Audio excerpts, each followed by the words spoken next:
são pessoas indo embora ou pessoas chegando?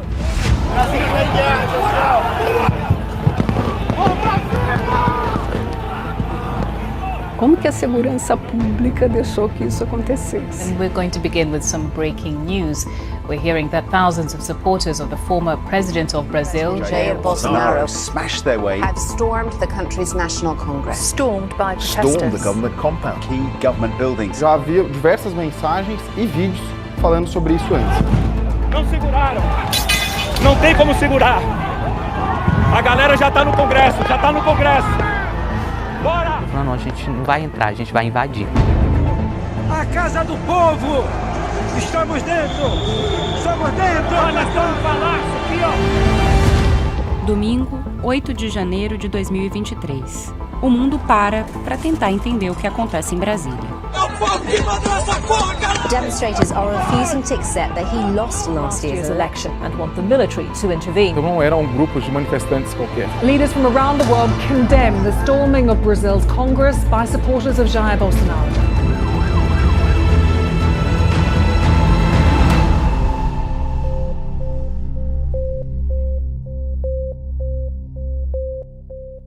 Entender as raízes do que aconteceu naquele dia em Brasília não é tarefa simples. O 8 de janeiro é resultante da mistura entre fenômenos globais e mais de uma década de mudanças e momentos de inflexão na política e na sociedade brasileiras.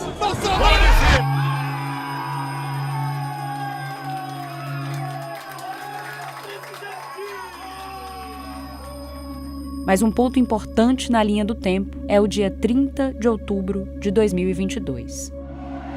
Quando Jair Bolsonaro perde a disputa pela reeleição e uma série de notícias falsas leva milhares de pessoas às portas de quartéis em todo o país. Na noite daquele domingo, mensagens compartilhadas nas redes sociais acusavam sem provas que a vitória de Luiz Inácio Lula da Silva era uma fraude e diziam que o presidente Bolsonaro poderia invocar o artigo 142 da Constituição para pedir uma intervenção militar e reverter o resultado das urnas.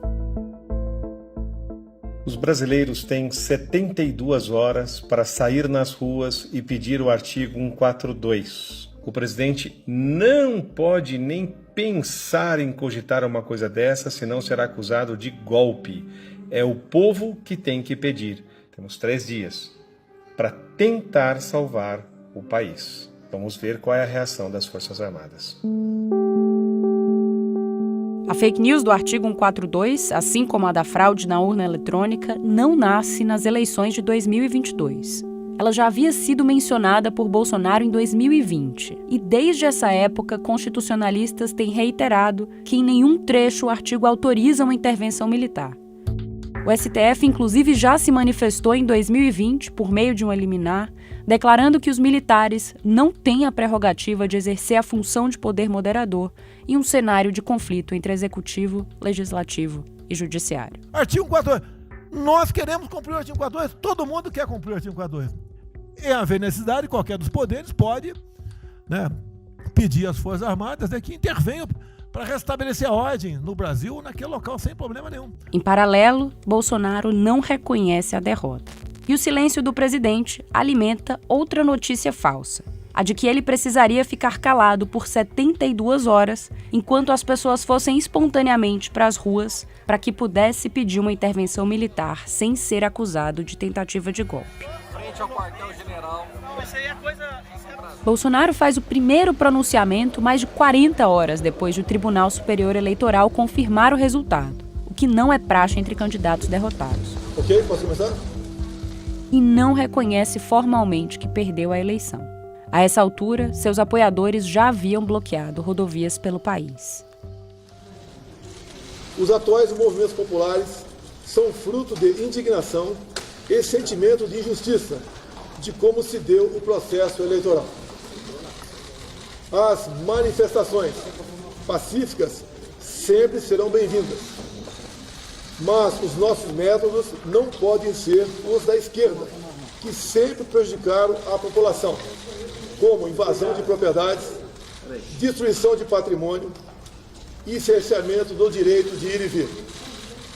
A direita surgiu de verdade em nosso país. Quem fala sobre transição de governo é seu ministro da Casa Civil, Ciro Nogueira, que só se pronuncia depois que Bolsonaro deixa o local da entrevista. O presidente Jair Messias Bolsonaro me autorizou, quando for provocado, com base na lei, nós iniciaremos o processo de transição. A fala ambígua de Bolsonaro, que de um lado condena o fechamento de vias, mas de outro justifica os movimentos como fruto de indignação e sentimento de injustiça com o processo eleitoral, é interpretada por muitos apoiadores como um aval ao que vem como uma resistência. As 72 horas da fake news espalhada no dia da eleição passam, mas a tese que dá sustentação a ela vai sendo renovada. E os acampamentos em frente aos prédios do Exército ganham fôlego. O de Brasília, que ficava aqui, em frente ao quartel-general do Exército, vai se tornar um dos maiores do país.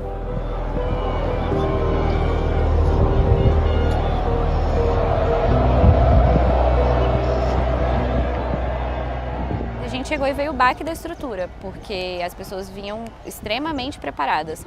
Era uma época que chovia muito em Brasília, e então as pessoas traziam lona para conseguir dar suporte para a barraca. As pessoas trouxeram estrutura de alimentação, banheiro químico, tenda, palco, gerador de energia. Ana é jornalista, produtora da TV Globo no Distrito Federal e durante quase 70 dias frequentou o acampamento disfarçada. Ela vem sofrendo ataques na internet e pediu para não ser identificada. Então tinha uma estrutura muito grande. Foi quando a gente percebeu que ninguém tinha ido para passar um dia ou dois. Era de fato para ficar, a gente só não sabia até quando e para quê. Me fala um pouco sobre o que você chamou de tenda dos youtubers.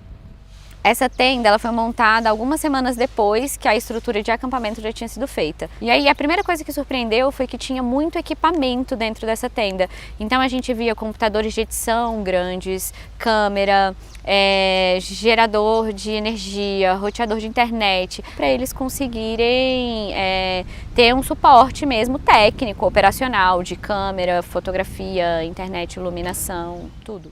Afonso é colega da Ana na Globo e também trabalhou na cobertura do acampamento.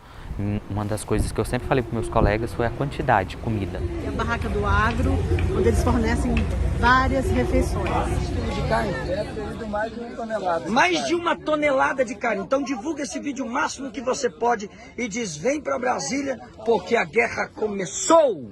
A questão até para carregar os celulares.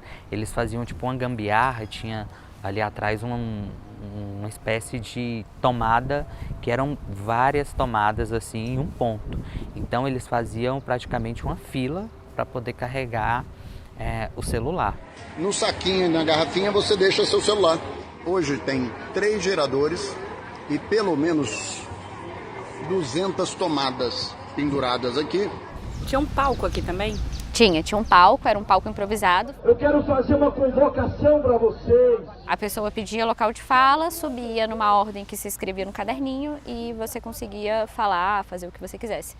Mas era onde eles arrecadavam dinheiro, noticiavam, por exemplo, quantas pessoas estavam aqui, se chegava uma cidade nova, um ônibus de uma cidade nova, o horário dos caminhões, onde eles falavam horários de marcha, enfim, o palco era a central de notícias deles, digamos assim. Teve dias aqui que a gente estava de fato muito cheio, que eu mesma vi R$5.000 serem arrecadados em coisa de 30 minutos. E daqui a pouco eu subo aqui para falar quanto a gente arrecadou, amém? E dinheiro vivo, eles não pediam muito Pix, assim. Então eles pegavam uma bandeira, transformavam a bandeira como se fosse numa cumbuquinha e as pessoas jogavam o dinheiro ali e eles iam falando quanto que arrecadou.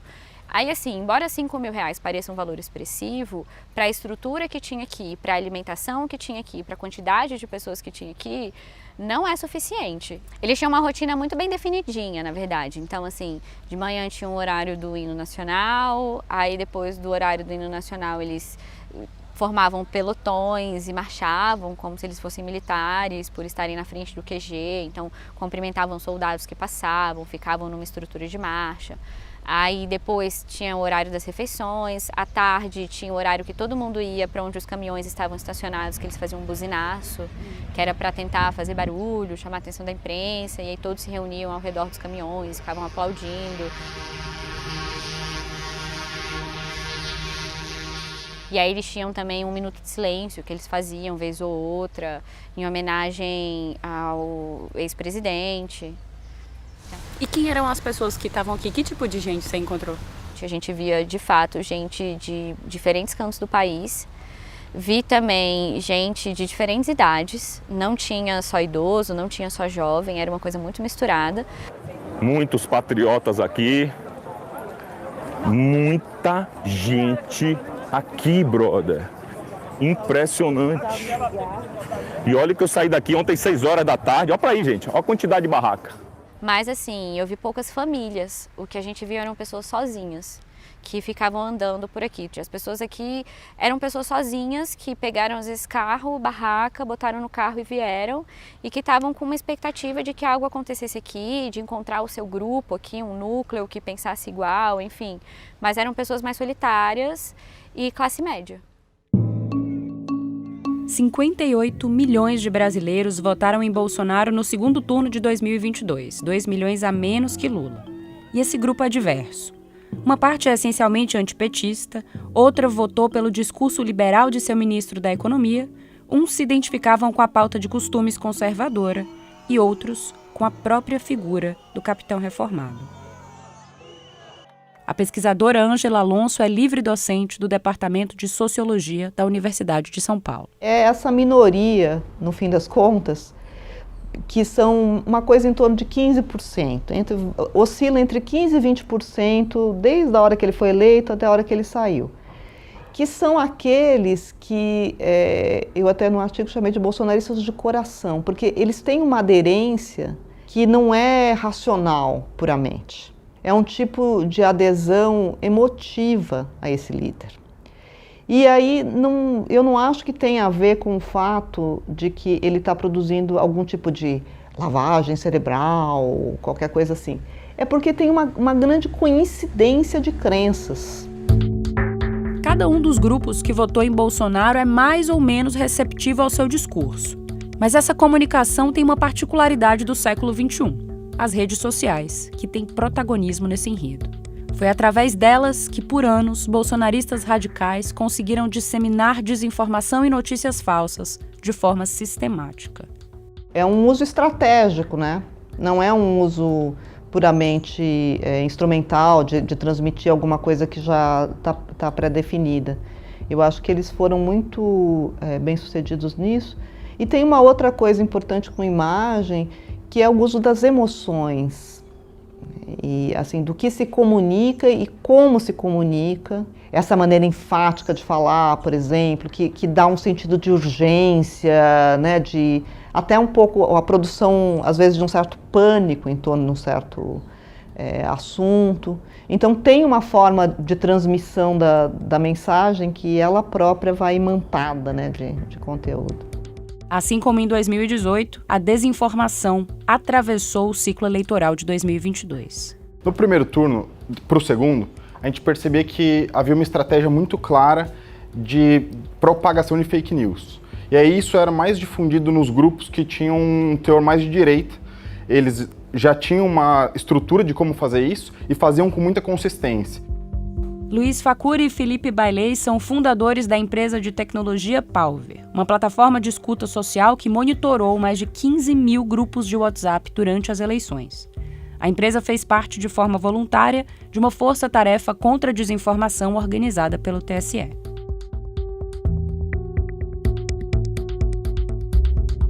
Porque antes era uma confiança muito grande de que eles venceriam as eleições e que era impossível do Jair Bolsonaro perder. E caso perdesse, isso indicaria uma fraude no sistema eleitoral. Até isso já havia alguns indicativos de vídeos pedindo código-fonte, da participação do Exército dentro da auditoria do processo eleitoral.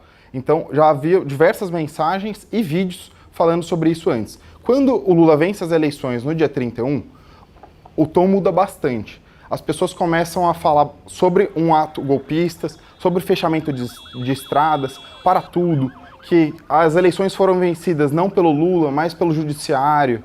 Então esse tom ganha uma força muito grande nas redes, e aí os grupos antidemocráticos começam a surgir a partir daquele momento, logo no primeiro dia. Assim como a adesão à retórica de Bolsonaro varia entre seus eleitores, o significado das convocações para a ação também muda de um grupo para outro.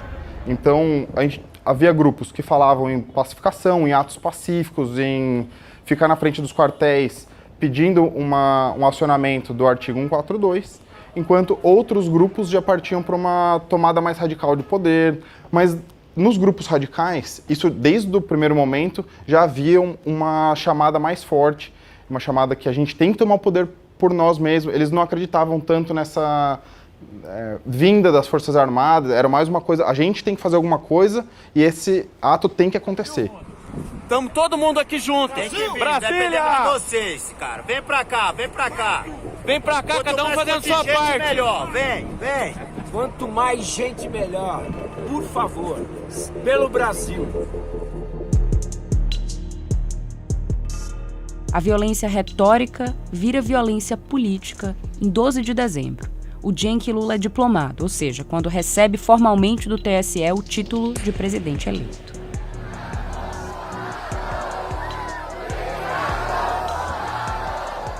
No dia em que Lula é diplomado, Bolsonaro cumprimenta apoiadores no Palácio da Alvorada, mas fica em silêncio.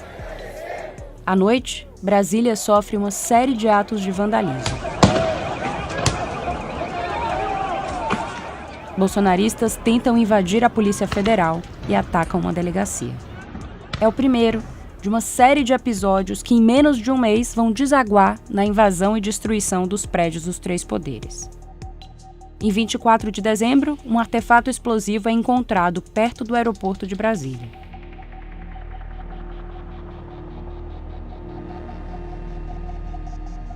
No dia 28, a Polícia Militar do DF chega a tentar desmontar o acampamento, mas recua e interrompe a operação. Agora eles fizeram coisa e estão saindo. Os agentes são recebidos com hostilidade e, depois de uma ordem do Exército, a operação é interrompida. 2 oficiais da PM, o coronel Jorge Eduardo Naime Barreto e o ex-comandante Fábio Augusto Vieira, disseram em depoimentos que o Exército impediu pelo menos 3 iniciativas da Polícia Militar para desmobilizar o acampamento. As Forças Armadas não se manifestaram sobre esse assunto e, em nota, afirmaram que a ordem para suspender a desmobilização em dezembro fora dada no intuito de manter a ordem e a segurança de todos os envolvidos. Em 30 de dezembro, Bolsonaro deixa o país. Viaja para os Estados Unidos em um avião da Força Aérea Brasileira. Ele se recusa a passar a faixa presidencial para Lula na cerimônia de posse. Como foi difícil ficar 2 meses calado, trabalhando para buscar alternativas. Lula é empossado no dia 1º de janeiro de 2023. Já Bolsonaro mantém nas redes sociais sua descrição como presidente do Brasil e candidato à reeleição, e segue publicando conteúdo sobre as ações de seu governo. No sábado do dia 7 de janeiro, pelo menos 100 ônibus trazendo apoiadores de Bolsonaro chegaram a Brasília. Chegando mais outro ônibus lá pra frente, ó. Tem contingente aqui, tem que vir muita. A polícia não deixou ontem, mas a polícia não conseguiu segurar os ônibus que tá chegando, ó. A todo instante chegando ônibus aqui no QG de Brasília. Eu moro aqui no Sudoeste, que é um bairro vizinho à Praça dos Cristais. Então, eu passo aqui com bastante frequência, eu passava por aqui mais de uma vez por semana, porque é uma maneira de cortar caminho para eu ir para o hospital universitário onde eu faço o acompanhamento de saúde. Ana Carolina Rocha é funcionária pública e assistiu às diferentes fases do acampamento. Tinha sempre um carro de som dizendo palavras de ordem ali e aí com o tempo essas tendas daqui da beira foram virando comércio. Então começaram a ter faixas, barbearia do fulano, lanche da ciclana e etc. Então foi virando um comércio aqui na frente. E muita gente durante o dia, faça sol, faça chuva. Literalmente. Na madrugada do dia 7 para o dia 8, eu tinha saído, passei aqui no eixo monumental, aqui na beira da Avenida do Exército, e eu vi de madrugada, bem no meio da madrugada, ônibus chegando com gente, descendo com gente. O que a senhora pensou? No primeiro momento eu parei e olhei assim e falei assim, gente, são pessoas indo embora ou pessoas chegando? As pessoas estavam chegando e de diversas partes do país. A convocação tinha circulado dias antes pelas redes sociais. A gente vai fazer uma concentração lá no QG para a gente conseguir reunir todas as pessoas para o plano B, ok? A partir do dia 3 de janeiro, a gente percebe que muitos vídeos começam a aparecer de pessoas reunidas no QG de Brasília e fazendo uma convocatória para que outros manifestantes do Brasil inteiro pudessem ir a Brasília e que lá aconteceria um grande ato. E aí no dia 5, isso se torna muito forte, muitos vídeos sendo compartilhados, de ônibus chegando, de caravanas chegando. Àquela altura, as autoridades já sabiam que havia possibilidade de manifestações em Brasília. Às 10 da manhã do dia 6 de janeiro, representantes de pelo menos 10 órgãos haviam se reunido para planejar o esquema de segurança do domingo. O receio de uma invasão em Brasília não era exatamente novo. 2 anos antes, em 6 de janeiro de 2021, apoiadores de Donald Trump tinham invadido o Capitólio, coração do Congresso dos Estados Unidos. Também lá eram seguidores de um presidente derrotado, inconformados com o resultado nas urnas, inflamados por notícias falsas e meses de acusações de fraudes, sem provas. Something's wrong here. Something's really wrong. Can't have happened. And we fight. We fight like hell. And if you don't fight like hell, you're not going to have a country anymore. Diante das muitas coincidências, muitos viam no caso do Capitólio um prenúncio do que podia acontecer no Brasil. O ministro da Justiça, Flávio Dino, estava trabalhando em Brasília naquele domingo e assistiu aos ataques das janelas de seu gabinete, que fica de frente para a Praça dos Três Poderes. Foi lá que nós conversamos, no fim daquele janeiro. Obviamente, todo mundo sabia que haveria manifestações. Todo mundo sabia, porque havia ampla divulgação na internet e houve uma preparação similar àquela que foi feita para a posse, levando em conta as competências constitucionais de cada um dos órgãos de segurança pública. Cerca de 8.000 agentes haviam trabalhado no esquema de segurança da posse de Lula poucos dias antes. Esse número cai para menos de 400 no 8 de janeiro, efetivo considerado pequeno para o volume de gente que havia chegado a Brasília nos dias anteriores.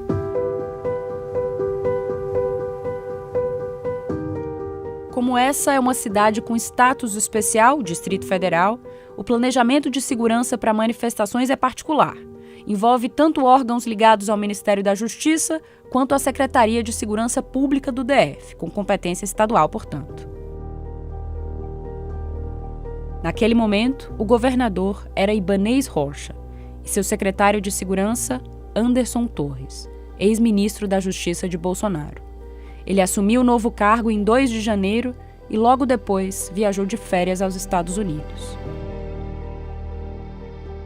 Antes de deixar o Brasil, o ex-ministro de Bolsonaro exonerou 2 funcionários que ocupavam cargos centrais na estrutura de planejamento e coordenação da pasta: o secretário executivo de Segurança Pública e o subsecretário de Inteligência. Eles foram substituídos, respectivamente, por Fernando de Souza Oliveira e Marília Ferreira Alencar. Em depoimento no início de fevereiro, Torres afirmou que essas foram as únicas pessoas que ele trouxe de sua antiga equipe do Ministério da Justiça para ocupar funções de relevância na secretaria. A ata da reunião de 6 de janeiro mostra que os comandantes da segurança tinham percepções diferentes sobre o risco de manifestações. Enquanto um diz que não havia consenso sobre o alcance das convocações, que havia inconsistência sobre o deslocamento de caravanas para Brasília, outros se mostravam mais preocupados, inclusive com o risco de ações violentas isoladas. Como de praxe, do encontro sai um protocolo de ações integradas.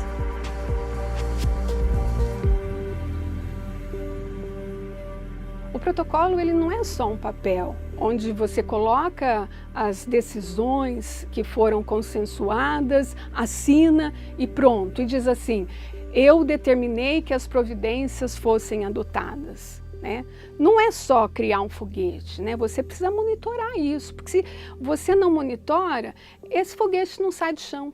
Tânia Pink é pesquisadora associada do Laboratório de Análise da Violência da UERJ. Trabalhou por 25 anos na Polícia Militar do Estado de São Paulo. É major da reserva. É muito provável que grande parte do que estava previsto no protocolo não tenha sido colocado em prática. Isso é um problema no fluxo de comunicação. Porque quando você precisa fazer com que a informação ela chegue no lugar certo, na hora certa. E para isso, você precisa monitorar. Ela explica que o planejamento das operações para manifestações geralmente acontece no médio escalão dos órgãos de segurança. E aqui há 2 pontos-chave. A predição do risco, ou seja, entender o grau de ameaça que o evento representa, e o diálogo com o alto escalão, para que se possa estabelecer uma comunicação entre diferentes agências envolvidas e coordenar as operações. É importante levar em consideração que tudo isso está acontecendo dentro de um contexto de transição de governo. Então, o que pode ter acontecido que acabou interrompendo ou descontinuando esse fluxo de comunicação? Levei essa pergunta ao ministro da Justiça, Flávio Dino. Houve relatos do então secretário de Segurança em exercício no Distrito Federal ao governador, e o governador me passava no sentido de que tudo estava planejado, organizado, que não havia risco, etc. E claro que a cadeia de comando era essa. Muita gente pensa que aqui, por ser o Ministério da Justiça e Segurança Pública, eu posso mandar na PM. Não, quem manda na PM é o governador do Distrito Federal, assim como os governadores dos estados. Muita gente pensa que a Polícia Federal pode ser posta para fazer policiamento ostensivo. Não pode, legalmente não pode. Algumas pessoas acham que a Polícia Rodoviária Federal pode simplesmente apreender ônibus porque quer apreender. Não, só é possível apreender se houver alguma ilegalidade pré-existente, uma ilegalidade configurada. Então, é claro que o que nos cabia, diante daquela circunstância pública, notória, que todos sabiam que haveria manifestações aqui, era exatamente dialogar com as autoridades do Distrito Federal, e isso foi feito intensamente. Parte desse diálogo foi registrado pelo ministro em suas redes sociais, inclusive um ofício alertando o governador Ibanez Rocha sobre intensa movimentação de pessoas que, inconformadas com o resultado das eleições 2022, estão organizando caravanas de ônibus para se deslocarem até Brasília. O governador também se manifesta publicamente no sábado e, em tom mais ameno, dá entrevista dizendo de forma vaga que a manifestação no domingo estaria liberada desde que fosse pacífica. Ele ficou 64 dias afastado do cargo e é investigado no inquérito que apura as responsabilidades pelo que aconteceu naquele domingo. A BBC News Brasil procurou para uma entrevista e um de seus advogados respondeu, dizendo que ele não se manifestaria. Também procuramos a PM do Distrito Federal e as Forças Armadas, que não responderam nossos pedidos de entrevista.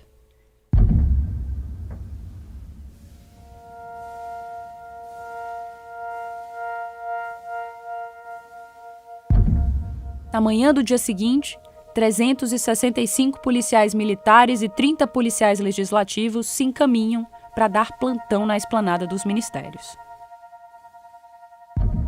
A nossa inteligência, em conjunto com a inteligência das outras forças, ao mesmo tempo nos passava de que os ânimos estavam acirrados e que poderia sim acontecer alguma situação. Adilson Paes é diretor da Coordenação de Segurança Orgânica do Departamento de Polícia Legislativa. Mais tarde, naquele dia, ele passaria 3 horas ao lado dos colegas, em confronto direto com o grupo que invadiu a Câmara dos Deputados. O que a gente tinha essas informações, mas a gente não tinha a dimensão de que haveria aquela quantidade de pessoas descendo ao mesmo tempo. Começou a marcha para o Congresso Nacional. No domingo, à 1 da tarde, uma multidão sai daqui do local onde o acampamento estava montado, rumo à Praça dos Três Poderes. Histórico, um momento histórico aqui, certo? A galera... meu filho, agora ninguém para mais não. À 1h23, o secretário de Segurança Pública em exercício, Fernando de Souza Oliveira, nomeado por Torres dias antes, manda um áudio ao governador do Distrito Federal dizendo que está tudo bem. Governador, bom dia. Delegado Fernando falando. Está o clima bem tranquilo, bem ameno, uma movimentação bem suave e a manifestação totalmente pacífica. Até agora, nossa inteligência está monitorando, não há nenhum informe de questão de agressividade ligada a esse tipo de comportamento. Enquanto descem à esplanada dos ministérios, os manifestantes são escoltados pela polícia. Quem também estava trabalhando naquele dia era Afonso, jornalista que frequentou o acampamento nos 2 meses anteriores. Eu lembro que eu estava sentado próximo ao ministério, aí uma pessoa chegou e falou assim, o pessoal do QG tá descendo, a gente vai entrar. Aí a pessoa falou, não, a gente não vai entrar, a gente vai invadir. Você ouviu isso? Isso. E aí, aquilo já me deu um alerta.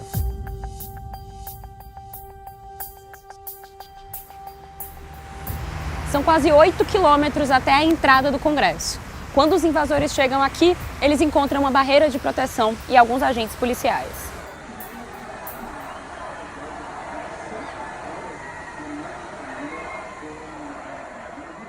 Aquela contenção, aquela linha de contenção, não é para conter um público que está disposto a praticar atos violentos. É muito mais para conter um grupo pacífico, né? Então você vê a fragilidade da contenção, uma única contenção ali e também o equipamento que os policiais estavam portando, né? Então não tinha escudo, não tinha o equipamento antitumulto. Então os policiais estavam muito vulneráveis ali também. Às 2h42, a barreira é rompida. Começam as 5 horas de destruição que deixariam o 8 de janeiro marcado na história. A primeira linha de PMs tenta conter os invasores com gás de pimenta, uma estratégia que praticamente não surte efeito.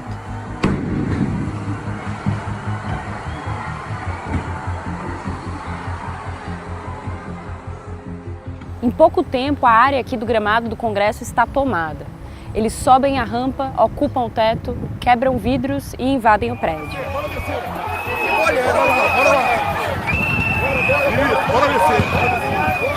Bora descer, na hora de descer. Não seguraram. Não tem como segurar. A galera já tá no Congresso, Bora!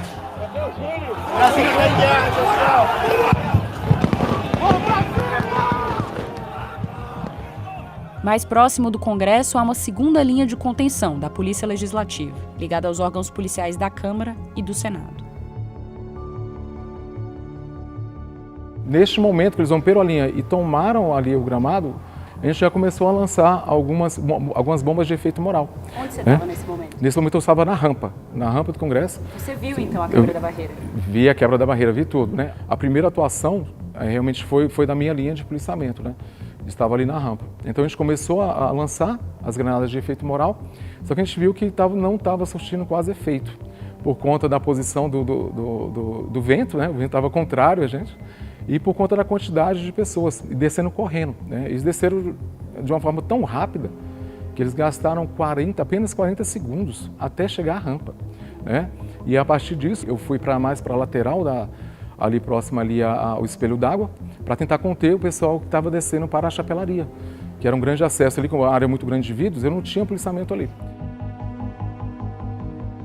Né? E aí a outra linha que estava na cúpula, né? Ela ia me cobrir para impedir que as pessoas subissem pela rampa.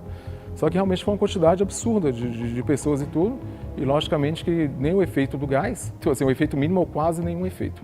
Eram 30 os policiais legislativos de plantão naquele domingo. Outros 70 estavam de sobreaviso. Esse era o esquema, segundo Adilson Paes, que o DEPOL vinha mobilizando desde o início do acampamento. Depois da invasão, todos os que estavam de sobreaviso se juntaram aos colegas na esplanada. E aí, naquele ponto onde a gente estava, tinha uma viatura. A gente sempre coloca a viatura ali para dar um suporte maior para a gente. Só que nossos policiais, realmente, esses invasores chegaram tão rápido que eles não conseguiram sair.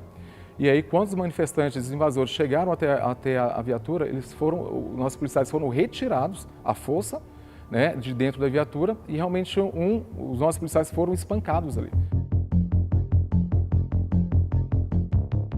Em pouco tempo, começa a destruição no Senado e na Câmara. Mas ainda tem gente lá fora. Uma parte dos invasores segue descendo essa via rumo ao Palácio do Planalto, que está ali adiante. Às 2h50, eles entram no prédio.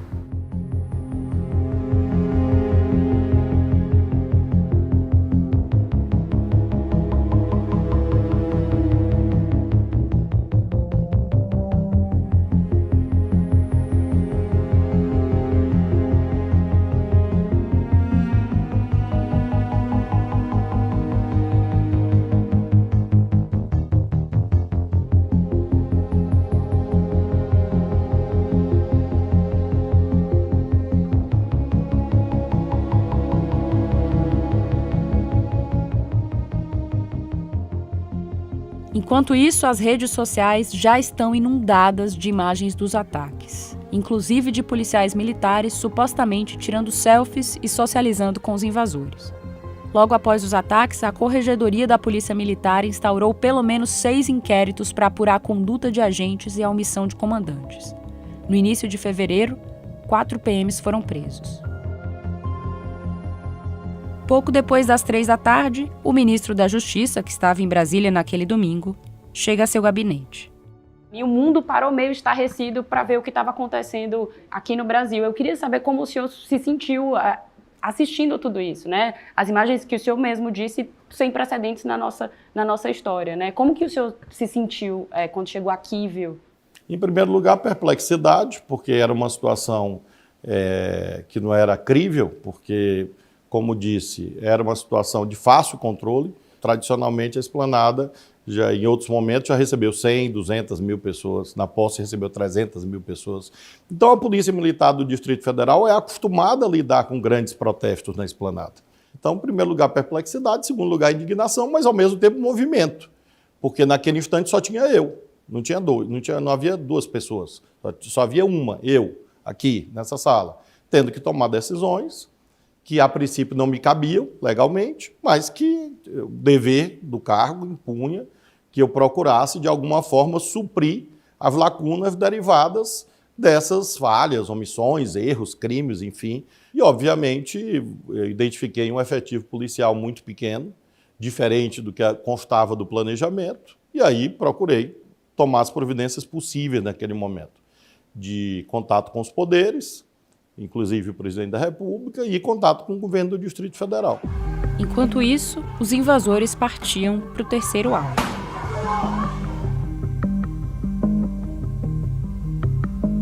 Na Praça dos Três Poderes ficam o Congresso, Planalto e o STF. Esse foi o último prédio tomado por volta das 3h30.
Xandão, olha!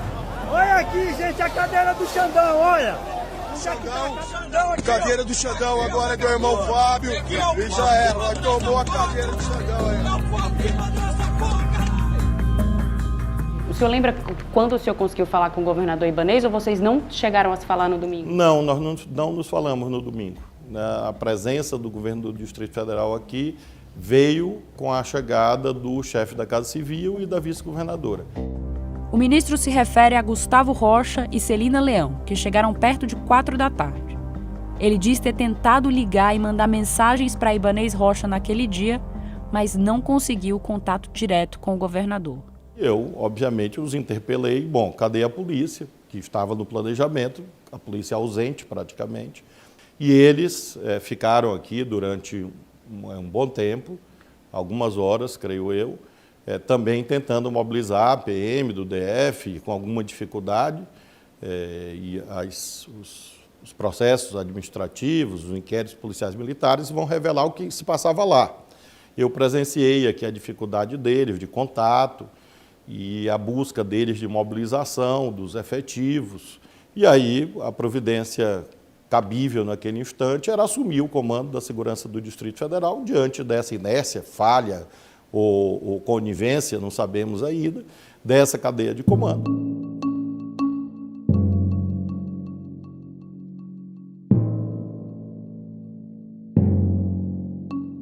O ministro da Justiça começa então a redigir um decreto de intervenção federal, que submeteria à assinatura do presidente Lula. Enquanto isso, dentro do Congresso, os policiais legislativos tentavam conter o caos. Pessoal, bora avançar devagar, lá, os ânimos estão acirrados e tá saturado o ambiente. Moral, porra, bora lá! Cuidado, conta aí.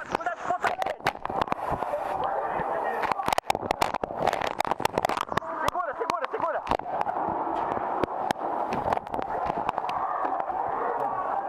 Mantém! E aí você pode me contar um pouco sobre o que você viu dos manifestantes, né, das pessoas que você encontrou aqui?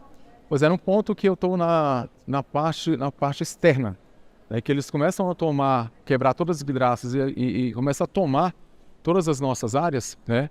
E eu concentrei nosso policiamento no salão verde, né, aqui na área do plenário, via rádio, né? Então eu tinha que acessar por aqui onde que eles estavam, né?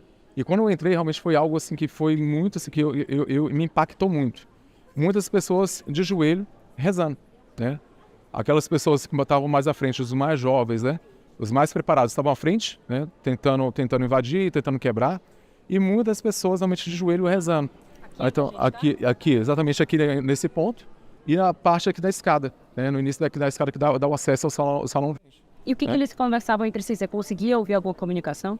Pois é, entre a pessoa que estava rezando, não, mas entre os outros, sim. Essa situação de que o objetivo deles era que chamasse a atenção, que seria a única forma de as Forças Armadas realmente apoiarem a causa deles, né? Uma intervenção militar. Então, todo momento eles falavam, não, as Forças Armadas vão vir nos apoiar, né? Lógico que seria só na cabeça deles, né? Porque as Forças Armadas não iam prestar a esse papel. Mas pela cabeça deles era que, a partir do momento que eles invadissem os 3 palácios, né, as Forças Armadas dariam todo o suporte para que fosse lá, decretado um golpe militar ou algo do tipo. Com o Salão Verde da Câmara tomado, os policiais decidem guardar o plenário, um espaço simbólico da casa. E você pode mostrar pra gente o lugar onde vocês passaram as 3 horas de combate? A gente ficou exatamente onde estão esses pontaletes. Então a gente retirou esses pontaletes e fizemos uma linha exatamente onde estão esses pontaletes. Aí os momentos mais críticos, né, é que eles começaram a jogar muitas pedras, né, estilingues, né, com bolas de gude, né, rojões. A gente teve que recuar atrás dessas portas de vidro. Escudeiro!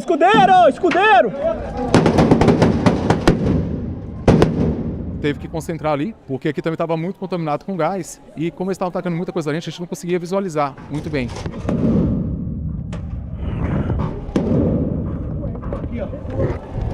Calma. Na Câmara, os policiais conseguiram evitar a invasão do plenário. Eu sempre falar para minha linha, né? É questão de honra. Nós vamos ficar aqui, não vamos sair daqui. É questão de honra. Eles não ganham plenário. O mesmo não aconteceu no Senado. Sustenta! Porra, sustenta aqui, porra!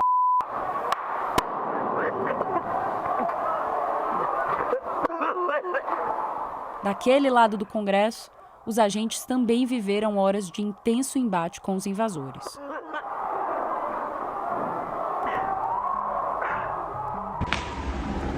A cavalaria da PM chega à Praça dos Três Poderes por volta de 4h30.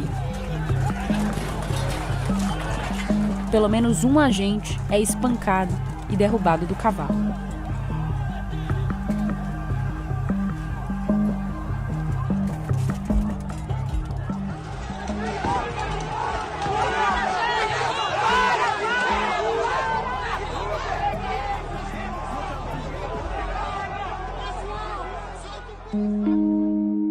Pouco mais de 3 horas após a quebra da barreira em frente ao Congresso, já perto das 18 horas, o presidente Lula dá uma coletiva de imprensa em Araraquara, em São Paulo.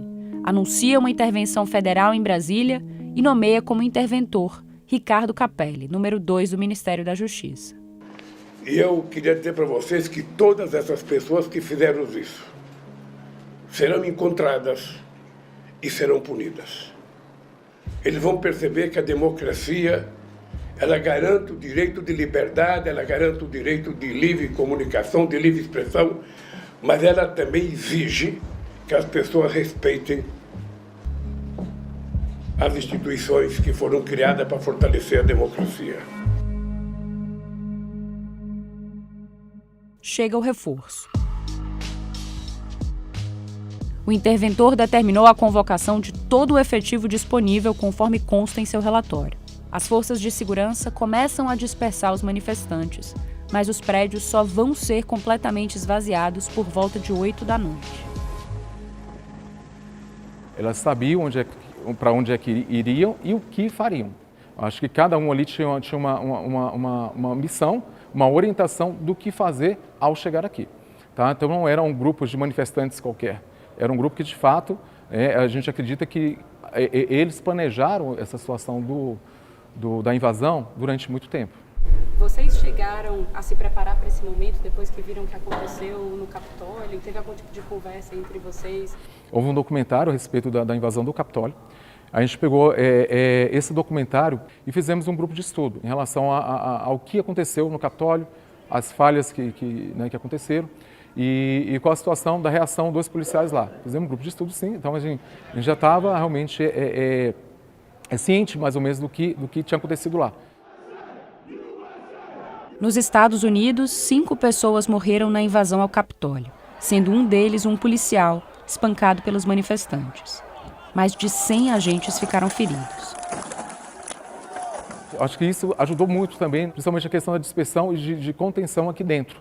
Mas lógico que a gente nunca imaginava que aquilo poderia também acontecer de uma forma muito parecida com o Brasil. Aguarda um pouco para ninguém machucar, aguarda um pouco para ninguém machucar. No Brasil, 8 policiais legislativos foram feridos, 4 hospitalizados. Entre os PMs, dezenas foram feridos, vários com gravidade. Centenas de pessoas foram levadas pela polícia. São quase 8 da noite e 5 horas depois do rompimento da barreira, finalmente chega ao fim a invasão e depredação dos 3 principais prédios da República. Menos de 1 hora depois, Lula desembarca em Brasília. Acompanhado de ministros do STF, ele caminha por entre os destroços. Em seu pronunciamento mais cedo, o presidente afirmara que Bolsonaro havia estimulado os atos de vandalismo. E aproveitaram o silêncio de um domingo, quando a gente ainda está montando o governo, para fazer o que eles fizeram hoje. Todo mundo sabe que tem vários discursos do ex-presidente da República estimulando isso. Ele estimulou a invasão na Suprema Corte, estimulou a invasão, só não estimulou a invasão no Palácio, porque ele estava lá dentro. Mas ele estimulou a invasão nos 3 poderes sempre que ele pôde. E isso também é da responsabilidade dele. Isso é da responsabilidade dos partidos que sustentam ele, e tudo isso vai ser apurado, sabe, com muita força e com muita rapidez. Pouco depois das 21 horas, da Flórida, Bolsonaro faz um comentário breve pelas redes sociais. Manifestações pacíficas, na forma da lei, fazem parte da democracia. Contudo, depredações e invasões de prédios públicos como ocorridos no dia de hoje, assim como os praticados pela esquerda em 2013 e 2017, fogem à regra. Ao longo do meu mandato, sempre estive dentro das 4 linhas da Constituição, respeitando e defendendo as leis, a democracia, a transparência e a nossa sagrada liberdade. No mais, repudio as acusações sem provas a mim atribuídas por parte do atual chefe do Executivo do Brasil. Quero me dirigir aqui, primeiramente, ao presidente Luiz Inácio Lula da Silva, para pedir desculpas pelo que aconteceu hoje na nossa cidade. Pouco depois da meia-noite, uma decisão do ministro do STF, Alexandre de Moraes, afasta Ibanez Rocha do cargo de governador do DF. Exonerado do cargo ainda no domingo, Anderson Torres foi preso no dia 14 de janeiro, logo após desembarcar no Brasil. Seria solto em 11 de maio. Em sua casa, a polícia encontrou a minuta de um decreto para instaurar estado de defesa na sede do TSE. O objetivo seria mudar o resultado das eleições. Em depoimento, o ex-ministro da Justiça de Bolsonaro afirmou que o documento seria descartável e sem viabilidade jurídica e que não teria sido ele a colocá-lo em uma pasta na sua estante. Meses depois, uma minuta com teor semelhante seria encontrada no celular do ex-ajudante de ordens de Bolsonaro, tenente-coronel Mauro Cid. Ele foi preso em maio. Além de investigações e processos na Justiça, o 8 de janeiro levaria a uma Comissão Parlamentar Mista de Inquérito, ou CPMI, também provocariam a queda do primeiro-ministro do novo governo Lula, o general Gonçalves Dias, do Gabinete de Segurança Institucional, que apareceu em imagens vazadas ao lado de invasores no andar do gabinete presidencial no Planalto. Dias e membros do GSI foram acusados de serem amigáveis e ajudar os invasores. Ele nega e diz que estava evitando estragos e encaminhando invasores para serem presos.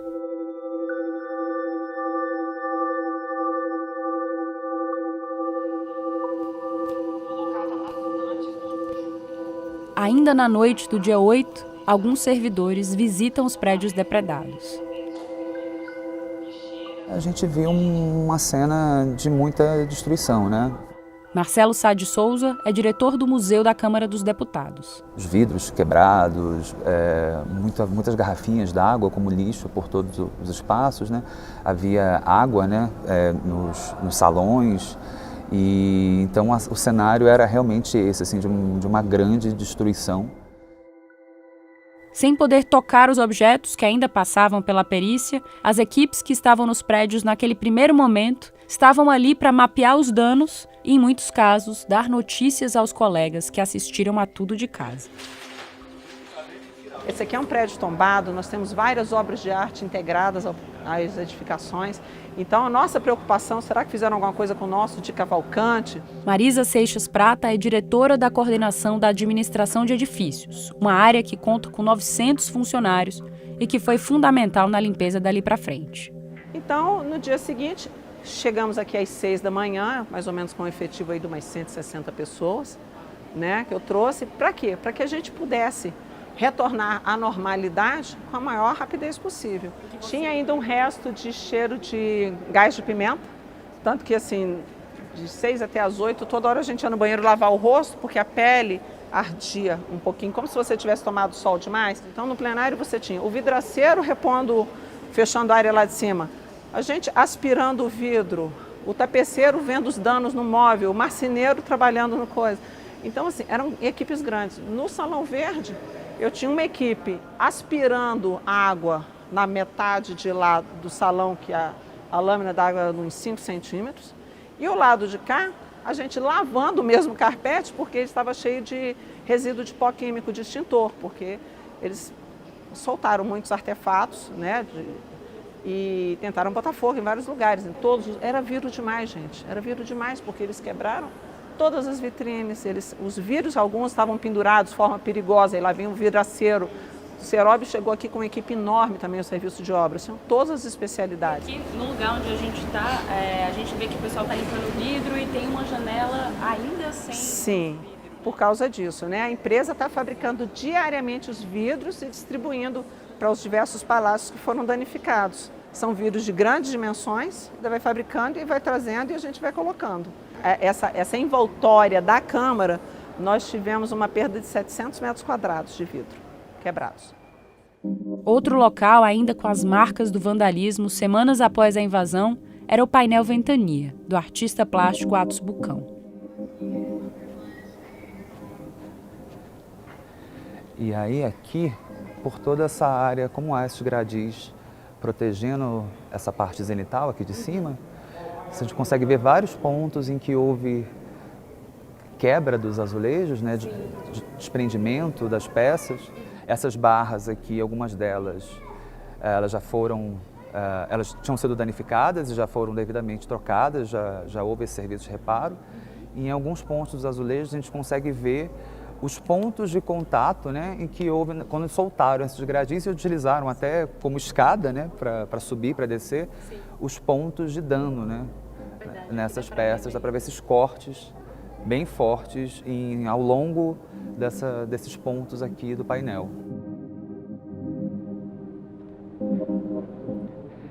E aí aqui, essa escultura que é o anjo, que foi criado por Alfredo Sesquiati, a gente consegue identificar essas peças, esses pontos de dano na peça, que a gente acredita que foram fruto justamente da reação química, né? Então, o pó químico com essa água que escorreu aqui, e a gente acredita que talvez até com outros elementos químicos que estavam aqui presentes, como gás lacrimogêneo e qualquer outra substância que possa ter sido utilizada aqui, provocou alguma reação química que gerou alterações na peça, né? Então, ela tem essas manchas, né? Esses escorrimentos, e uma mudança de cor mesmo, uma oxidação em alguns pontos dela. Isso daqui não era original da peça? Não era original da peça. Essas manchas, esse tom mais esverdeado, mais forte, né, mais aguçado, não são elementos originais da peça. Aqui era o módulo escultórico, né, o muro escultórico. Ele fica aqui. Ele ficava aqui, ele está desmontado, né, porque o que aconteceu foi que como o carpete inundou, e ele é de madeira, a gente não podia deixar ele montado também, né? Porque podia ser que a umidade provocasse um estufamento, arrebentasse a madeira. Então, ele foi desmontado e não é simples montar essa peça, porque ela requer toda tem um mapinha, assim, de que ele é um quebra-cabeça, realmente. Assim, ela tem que ser montada de uma forma exata. Imagino. E remontada também dessa mesma forma exata. Mas o destaque desses dias foi realmente a bailarina. Como que vocês a encontraram? A gente, quando chegou aqui no domingo, a gente só encontrou a base vazia. Essa peça não estava aqui. Por uns poucos minutos, né, uns 5 primeiros minutos, a gente pensou que a peça poderia realmente ter sido levada ou estar em algum outro ponto aqui do prédio, jogada em algum lugar. Mas aí até a Cláudia, uma colega nossa de trabalho, que também trabalha no museu, enxergou essa peça embaixo de uma poltrona dessas, que estava aqui próxima, estava bem por aqui. E aí ela sofreu os procedimentos de limpeza, de polimento, e foi a primeira peça assim, a voltar para o seu lugar de origem. O trabalho de recuperação das peças é do setor de restauração, chefiado por Gilci Rodrigues Azevedo, que está à frente dos serviços de preservação da Câmara. Ela está há 30 anos na casa, 20 nesse setor. Quando a gente chegou lá, o pessoal do museu já tinha feito o primeiro salvamento. E aí nós passamos a fazer o recolhimento desses pedaços que você está vendo. Nós pegamos lanternas e fomos fazer um trabalho de garimpo, de arqueólogo, no meio daquele caos, porque estava muito lixo, muito vidro, muito pedaço de coisa por tudo quanto é lado. Algumas peças sofreram danos menores, outras passaram quase ilesas pelos ataques. É o caso da obra Candangos, do pintor Di Cavalcanti, que fica no Salão Verde da Câmara. O Di Cavalcanti do Palácio do Planalto, nesse caso as mulatas, não teve a mesma sorte. Foi rasgado em 8 pontos.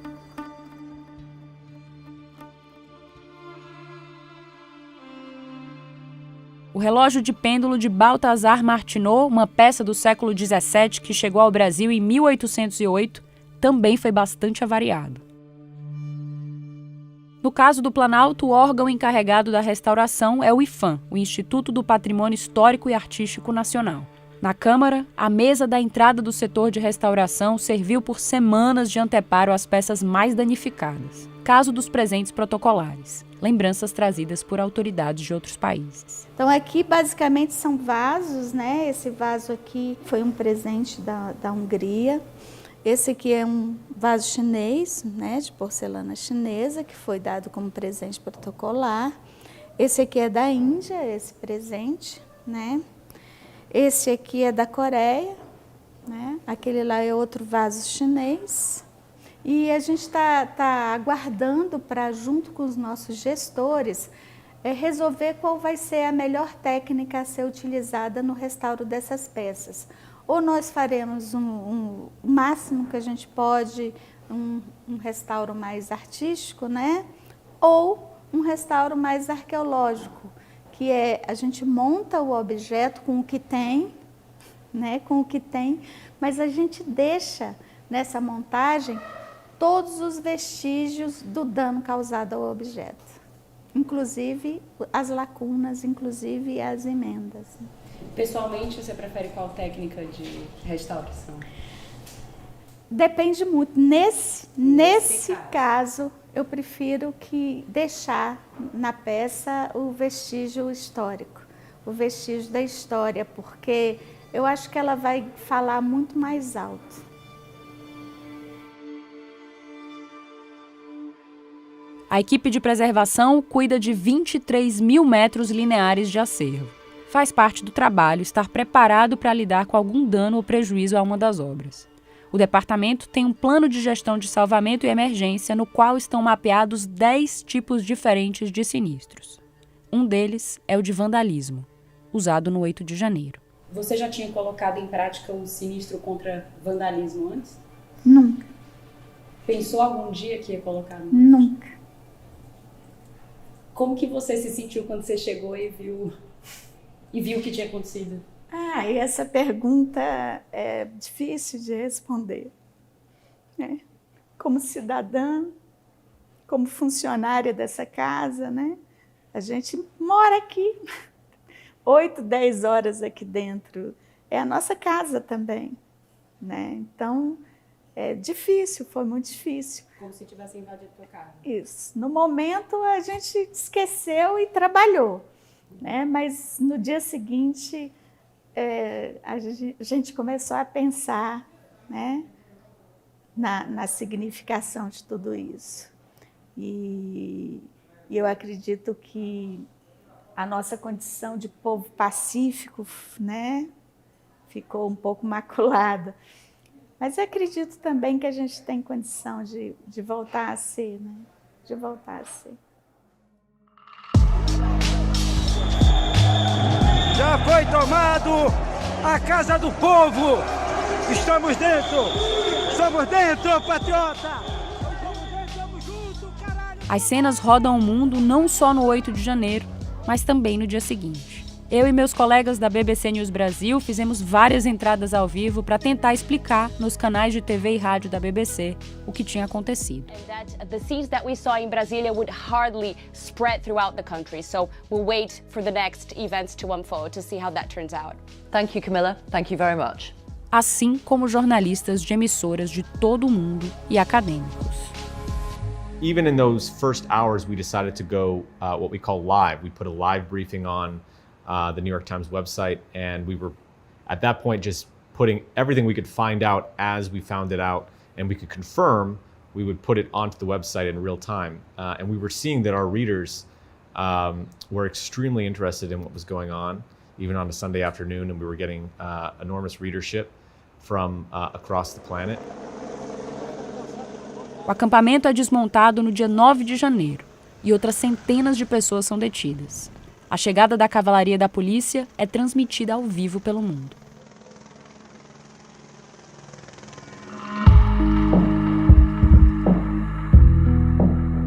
À medida que os dias passam, o foco do restante do mundo vai se voltando para outras notícias. Aqui, o Brasil ainda tenta entender o que aquele domingo significou e o que ele revela sobre o que vem pela frente.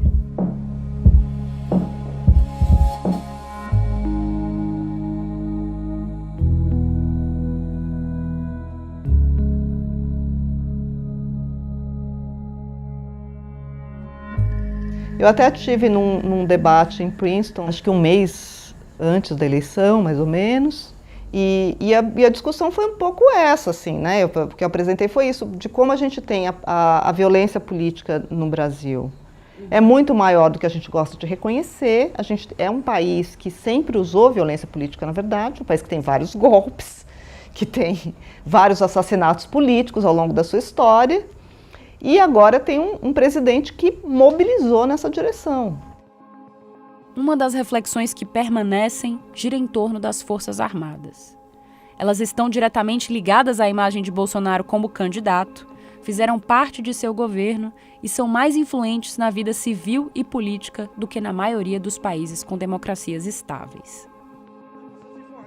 Aqui é o Exército se posicionou a favor nosso, por causa que todos que estavam saindo do acampamento, a Polícia Militar estava prendendo e querendo prender aqui dentro.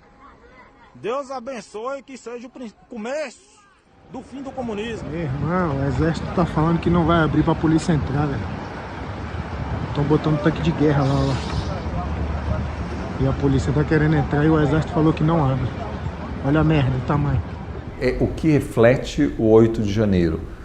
Claramente, a presença de correntes antidemocráticas nas Forças Armadas, na Polícia Militar, e aquilo mostra uma realidade que eu acho que alguns não queriam acreditar ou aceitar ao longo das últimas décadas, que é que uma parte das Forças Armadas e da polícia no Brasil não aceita o controle civil, que é um ingrediente fundamental de qualquer democracia. De fato, não há democracia forte com um forte envolvimento das Forças Armadas. A gente vê democracias ao redor do mundo onde o envolvimento militar enfraquece as instituições, seja no Paquistão, no Egito, na Turquia, enfim, muitos países. A história sempre é a mesma. Então, isso claramente demonstra que todo o processo de democratização ainda está em fase de implementação e ainda enfrenta muita resistência até hoje. Isso vai dar muito trabalho para não só este governo, mas para outros governos lá na frente.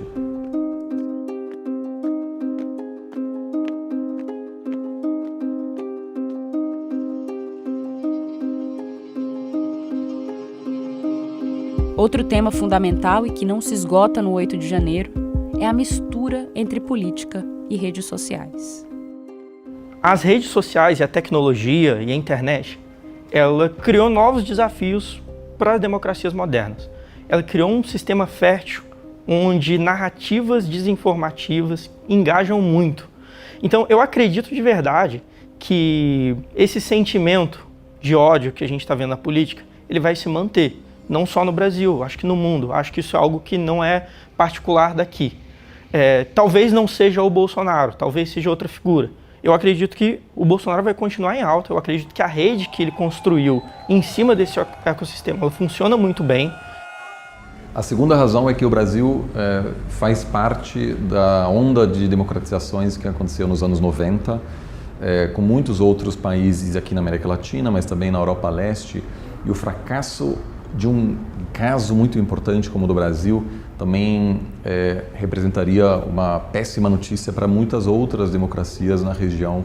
Então, nesse sentido, um sinal de que depois de 30 anos, em vários sentidos, todas essas democracias ainda enfrentam vários desafios. E por último, eu acho que uma questão que é muito nítida no debate global sobre o Brasil é que o Brasil é visto como um laboratório de movimentos radicais, sobretudo da extrema-direita.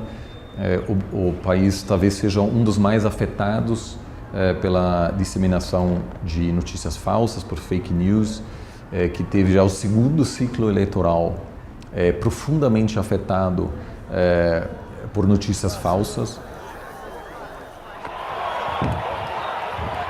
A gente está vendo a história, meu irmão, acontecer aqui na sua frente. A história. O 8 de janeiro de 2023 é um daqueles momentos que ficam eternizados nos livros de história. Mas não só. Suas implicações políticas, jurídicas e sociais terão influência nos próximos passos da nossa jovem democracia.